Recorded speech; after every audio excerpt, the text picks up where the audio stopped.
நீங்கள் குடியிருந்த இல்ல 3ல இருந்து அப்படியே 5 வருஷம் 5வது வசனம் வரைக்கும் 3 வருஷத்துமே அப்படி வாசிங்க. நீங்கள் குடியிருந்த எகிப்து தேசத்தாருடைய செய்கையின்படி செய்யாமலும் நான் உங்களை அழைத்து போகிற கானான் தேசத்தாருடைய செய்கையின்படி செய்யாமலும் அவர்களுடைய முறைமைகளின்படி நடவாமலும். என்னபடி நடக்காத முறைமைகளின் நீ பழக்கப்படுத்தப்பட்டிருக்கல. 400 வருஷமா என் முற்பதாக்கள் சொன்னது, என்னுடைய நம்ம சொல்லுவாங்களே என்னுடைய முன்னோர்கள் எனக்கு கற்றுக் கொடுத்ததுன்னு 400 வருஷமா கற்று வைத்திருக்கிற பாரு எகிப்துல.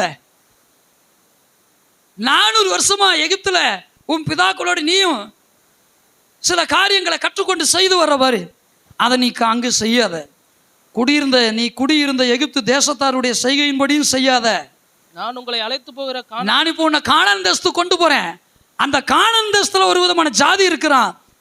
நான் உங்களை அழைத்து போகிற கானான் தேசத்தினுடைய செய்கையின்படியும் செய்யாமலும் அவருடைய முறைமைகளின்படி நடவாமலும். You shall not walk in their statutes or ordinances.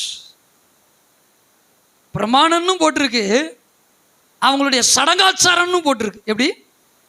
அவனுக்குன்னு ஒரு பிரமாணத்தையும் வச்சிருக்கிறான், சடங்காச்சாரங்களையும் வச்சிருக்கிறான். நம்ம இப்படி தான் சொல்லிக்கிறோம், நாங்கள் தமிழர் பண்பாடு. என்ன பண்பாடு? நாங்கள் தமிழர்கள், நாங்கள் பொங்கல் எங்களுடைய பூர்வீக பாட்டை. நீ உட்காந்து பாட்டு வந்தியாக்கா, உன் பாட்டை எப்படி கொண்டாடினான்னு எப்படி கொண்டாடினான்னு பார்த்தியா? கவனிக்கிறீங்களா? காளை அடக்கிறது தமிழர்களுடைய வீரம். யாருடைய வீரம்? இன்னைக்கும் கூமுட்ட பாஸ்டுகளாம் இன்னைக்கு மேடையில் நிற்கிறதுனால தான், கூறுகட்ட பாஸ்டுக்கு மேடையில் நிற்கிறதுனால தான் வாலிப சமுதாயமும் இன்னைக்கு ரட்சிக்கப்படுற சமுதாயம் அப்படியே நாசமாயிட்டு இருக்கு. டே, நீ எகிப்துல இருந்த அவருடைய கிரியை செய்யாத, உன்னை கானானுக்கு கொண்டு போறேன். கானான்றது எப்படி நான் எடுத்து வாசிக்க விரும்பல, சீக்கிரமா முடிக்க விரும்புறேன். வீட்டில் போய் வாசித்து பாருங்க, உபாகமம் 8:7 இருந்து அப்படி வாசித்து பாருங்க. நான் உன்னை கொண்டு போய் விடுகிற தேசம் பாலும் தேனும் ஓடுகிற தேசம். அது மலை தாழ்ச்சி இல்லாத தேசம், குன்றுகளும் பள்ளத்தாக்குகளும் நிறைந்த தேசம். அங்க போய் விடும்போது நீ என்ன செய்யாத, அவனுடைய 2 விஷயம், அவனுடைய செய்கையின்படியும் செய்யாத, அவனுடைய முறைமையின்படி செய்யாத. நான் சொல்றது யாருக்கெல்லாம் விளங்குது? 1, according to their deeds, according to their ordinances. அவனுடைய கிரியும் உனக்கு வேணாம், அவன் முறையும் வேணாம். என்ன பால் டேவிஸ்? என்னென்ன வேணாம்? அவனுடைய கிரியையும் உனக்கு வேணாம், அவனுடைய பாலும் தேனும் ஓடுகிற தேசம்னா எப்படிப்பட்ட ராஜாவா இருப்பான், எப்படிப்பட்ட பிரில்லியண்டா இருப்பான். தன் தேசத்தை செல்வ பலமா வச்சிருக்கிறான்னா எப்படிப்பட்ட பிரில்லியண்டா இருப்பான். அவனுடைய கலாச்சாரம் எப்படி இருக்கும், அவனுடைய மொழி நடை எப்படி இருக்கும், அவனுடைய உடை எப்படி இருக்கும், அவனுடைய தேவர்கள் எப்படி இருப்பாங்க. அப்படி பிரமிப்பு உண்டாகும் பாருங்க மற்றவனுக்கு. இப்படி எல்லாவற்றையும் கர்த்தர் அறிந்திருக்கிறதுனால தான் அந்த வே ஆஃப் கேனன், கானானுக்கு போற, அதாவது முந்தின சீரிலிருந்து பிந்தின சீருக்கு போகிற அந்த வழியிலே சொல்றாரு, எப்பா நீ எகிப்தியர் பின்பற்றினா பாரு, அவனுடைய கிரியையின்படி செய்யாத, அவனுடைய முறையும் கை கொள்ளாத. நீ கானானுக்கு போற பாரு, பாலுந்தனு ஓடுகிற தேசம். நான் தான் உன்னை கொண்டு போறேன், நான் தான் உன்னை கொண்டு போய் விடுகிறேன், நான் தான் உன்னை அங்க நாட்ட போறேன். ஆனா ஒண்ணு, அங்க இருக்கிற சந்ததி, அங்க இருக்கிற ஜனம் செய்யறான் பாரு, என்னது?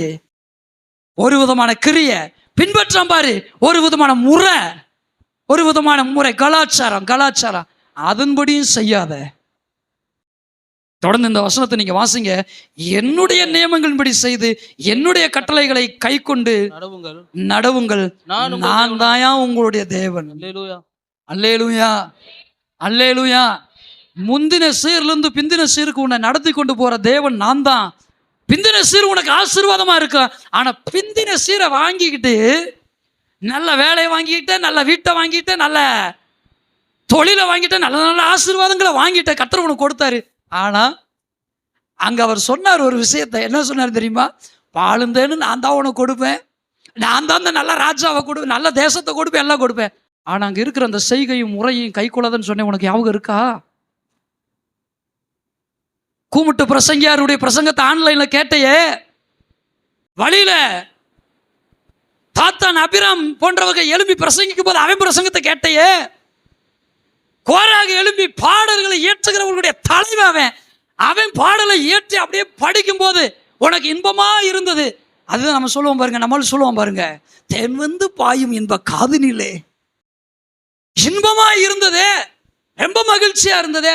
ஆனா ஒன்னு சொன்னேன், உனக்கு ஞாபகம் இருக்கா? போய் கானான்ல உன்னைத்தான் நான் கொண்டு போறேன், கானானை நான் தான் கொடுக்குறேன், ஆனா அங்க செய்கிற கிரிய, அங்க இருக்கிற முறைமையின்படி செய்யாதன்னு சொன்னேன். செஞ்சுட்டியே, நடந்துட்டியே, ஆனாலும் உணர்வு இல்லை.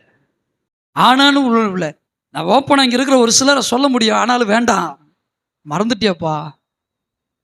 அன்பு சகோதரனே, அன்பு சகோதரியை மறந்துட்டிய. கர்த்தர் உனக்கு கொடுத்த பிரமாணத்தை மறந்துட்டிய. ஏன்னா உன்னை குழப்பிட்டானே. சில பாஸ்டர்ன்னு சொல்லுகிறவங்க குழப்பி, பெரிய பாஸ்டர்ன்னு சொல்றவர் உன்னை குழப்பிட்டாரு.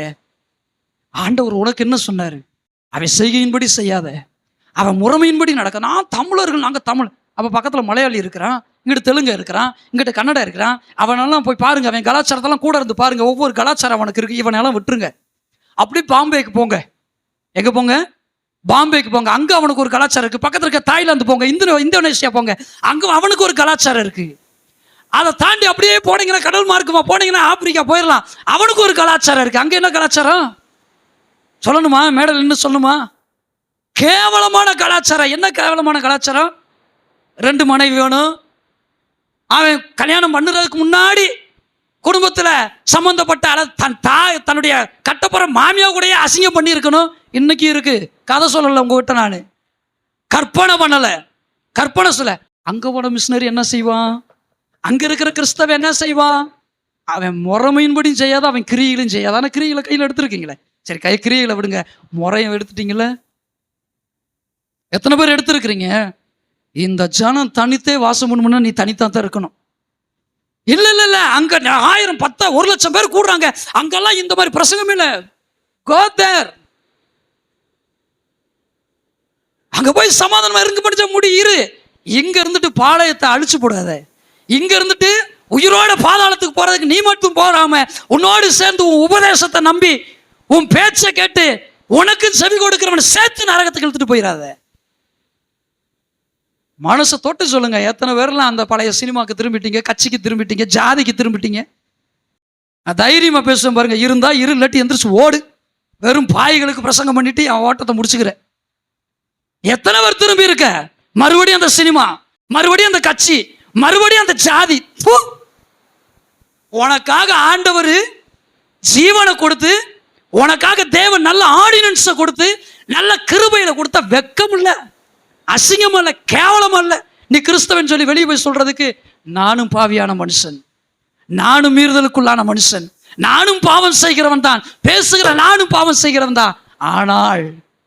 ஆனால் தேவன் சொன்னாரு, எப்பா மரணத்துக்கு எதுவான பாவம் இருக்கு, என்னை மிகவும் வேதனைப்படுத்துகிற பாவம் இருக்கு, பரிசுத்த ஆவியானவர் என்ன துக்கப்படுத்துகிற பாவம் இருக்கு, கவனமா இருடா அப்படின்னு சொன்னாரே, கவனமா இருன்னு சொன்னாரே. எங்க போச்சு உனக்கு அறிவு? உன்கிட்ட பேசினாரே, எங்க போச்சு? உடைய முந்தின சீரை பார்க்கணும், உனக்கு பிந்தின சீர் நல்லா இருக்குன்னு சொன்னாரு. நல்லா தான் இருக்கணும், இயேசுவின் நாமத்தில் உங்களுக்கு அப்படியே இருக்கட்டும். ஆனா இந்த முந்தின சீருக்கும் பிந்தின சீருக்கு இடைப்பட்ட அந்த நாட்களை நீ என்ன பண்ணிக்கிட்டு இருக்கிற? எந்த வேலையை தேடிட்டு இருக்கிற? என்ன தொழில் பண்ணிக்கிட்டு இருக்கிற? உன் சிந்தைகளை எங்க வச்சிருக்கிற? உன் எண்ணங்களை எங்க வச்சிருக்கிற? புரியாது. சபையில, தேவனுடைய சபையில தேவன் அனுப்புகிற நியாயத்திற்கும் புரியாது, பிசாசு போராடுகிற போராட்டமும் புரியாது. யாரை உதாரணத்துக்கு எடுத்துக்கலாம்? யாரையும் வேணாம், சரி விடுங்க. இந்த மைக்கிங் கேமரா நீ வச்சுக்கிறோம், மைக் அப்பப்போ எனக்கு பண்ணுதில்ல. பாவம் செய்து அடி வாங்கியிருக்கிறோம், ஆண்டவர் அடிச்சுட்டு இருப்பாரு, புரியாது. பாஸ்டர் சரியா ஜபிக்கலையோ, சபையில் ஆண்டவர் பிரசன்னம் போயிருச்சோ, மிளச்சத்தனமா மிருகத்தனமான கிரியைகள் இருந்து அடி வாங்கிட்டு இருக்கோம், வழங்காது. தேவனுடைய அனுமதியின்படி சில காலங்கள் சோதனைக்கு ஒப்பு கொடுத்துருப்பாரு, சுத்த பொண்ணா மாறுறதுக்கு. இங்க பார்த்தோன்னே பாரு, இதுக்கெல்லாம் புத்தி இருக்கா? இதுக்கெல்லாம் அறிவு இருக்கா? என்ன பாவத்தை பண்ணிட்டு வந்து உட்காந்துருக்கோம், இம்மந்தண்டி அடி வாங்குது, இம்மந்தண்டி அடி வாங்குது, இவ்வளவு பெரிய ஆபத்து, இதுக்கு இவ்வளவு பெரிய வேதனை. சபைகள் இப்படித்தானே யோசிக்கிறாங்க, சபைகள் இப்படித்தானே திங்க் பண்றாங்க. 2 பேருமே நல்லா இருக்கணுமே ஆண்டவரே, 2 பேருமே ரட்சிக்கப்படணுமே, 2 பேருமே அந்த பிந்தின சீரை போய் பெற்றுக்கொள்ளணுமே, அந்த காணல் நீர் கொடுத்த காணலை அடையணுமே. இந்த மாதிரி எண்ணங்கள் இருக்கா? இல்லை. அவளை இவ சொல்ல வேண்டியதா, இவன் அவ சொல்ல வேண்டியதா, மாத்தி மாத்தி சொல்லிக்கிட்டு எதுக்காக தேவன் இதை அனுமதிச்சார்ன்றதை மறந்துட்டு கர்த்தர் என்ன சொன்னார் என்றதையும் மறுதளிச்சுட்டு அடி மறந்த மாதிரி, ஆமா ஆண்டவர் சொன்னாரு மறந்துட்டேன், மறக்கல, நீ மறுதளிச்சுட்ட,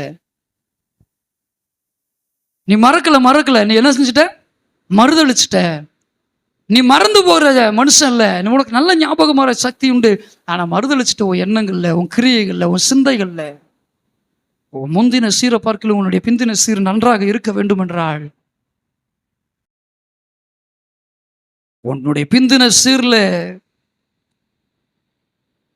இருந்த கிரியைகளையும் பார்க்காத, உடைய முந்தின சீர்ல இருந்ததையும் பார்க்காத. வசனத்தின்படி சொல்லணும்னா, நீ எகிப்து தேசத்தினுடைய கிரியின்படியும் செய்யாத, கானான் தேசத்தினுடைய செய்கையின்படியும் முறைமையின்படி நடக்காத. கிரியை அண்ட் முறைமை மறந்துடவே கூடாது பாருங்க. To which I am bringing you, you shall not walk in their statutes. இன்னொரு டிரான்ஸ்லேஷன்ல இப்படி போட்டிருந்தாங்க பாருங்க, ஆர்டினன்சஸ். யாராவது மதிமயக்கு பிரசங்கம் பண்றான்னா இப்படி கேட்டு இப்படி விட்டுருங்க. சொல்ற நல்லதை மாத்திரம் எடுத்துக்குங்க. புரியுதா? நான் சொல்ற விளங்குதா? எத்தனை பேர் இன்னைக்கு வஞ்சிக்கப்பட்டு கொண்டிருக்கிறீங்க? எத்தனை பேர் இன்னைக்கு வேதனையா இருக்கு, சொல்லவும் முடியல. உண்மையாவே ஒரு பாஸ்டர் ஊழியம் மாதிரி எந்த ஊழியமும் கஷ்டமா இருக்காது. சொல்லலைன்னா மக்கள் செத்து போயிடுவான், சொன்னா நமக்கு நிம்மதி இருக்காது. கணவனுக்கோ மனைவிக்கோ குடும்பத்திற்கோ நன்மை செய்யாமல் தீங்கை செய்து கொண்டிருக்கிற, மறைமுகமாக நியாய தீர்ப்புகளை வருவித்துக் கொண்டிருக்கிற எந்த சகோதரனும் சகோதரியும் பிள்ளைகளும் பெற்றோர்களும் மனம் திரும்பும்படி கர்த்தர் நமக்கு கிருபை அளிப்பாராக. கர்த்தர் இரக்கம் செய்வாராக. கர்த்தர் தயவு பாராட்டுவாராக. கர்த்தர் தயவு பாராட்டுவாராக. சாட்டா சொல்லி முடிச்சிடும் கேளுங்க. கானான் நல்ல தேசம் தாங்க, ஆனா கானான்ல இருக்கிறவன் சரியில்லைங்க. அதனாலதான் சொல்லி அனுப்புறாரு, உனக்கு பிந்தின சீர் நான் கானானை கொடுக்க போறேன். கானான் நல்ல தேசம், பாலுந்தேன்னு ஓடும், இவ்வளவு சூப்பரான தேசம், பள்ளத்தாக்குகள், மலை தாழ்ச்சி இல்லாத தேசம். ஆனா அங்க இருக்கிறவன் சரியில்லைப்பா, அவன் கிரியின்படி அவன் முறைமையின்படி நடக்காத. பயிர் இருக்கிற இடத்துல களை இருக்கத்தான் செய்யுது. அவ்வளவு ஆசீர்வாதமான இடத்துலையும் பேய் பிடிச்சவன் இருக்கத்தான் செய்யறான். அவ்வளவு அற்புதமான தேவன் கொடுக்கிற இடத்துலையும் பிசாசு பிடிச்சவன் இருக்கத்தான் செய்யறான். மறைமுகமான பாவங்களை செய்யறவன் இருக்கத்தான் செய்யறான். ஆனா நீ செய்யாத. ஒருவேளை உன் சபையில, நீங்க அங்க வைக்கிற சபையில அல்லது உன் சமுதாயத்துல, எப்போ பேசினாலும் நம்மளாலும் சமுதாயம் பேசினாலும் எங்கேயோ போயிடக்கூடாது. நான் எப்போ பேசினாலும் கிறிஸ்தவ சமுதாயத்தை பேசுவேன், இல்லாட்டி ஜனத்தை பொதுவாக பேசுவேன். நீ இருக்கிற ஒரு சபையில ஒரு சமுதாயத்துல ஒருவேளை அப்படிப்பட்டவன் இருக்கிறான விட்டுரு. அவன் கிரியின்படி நடக்காத, அவனுடைய முறைமையின்படி அவன் முறைமையை கை கொள்ளாத. கர்த்தர் உனக்கு என்ன கொடுத்திருக்கிறாரு?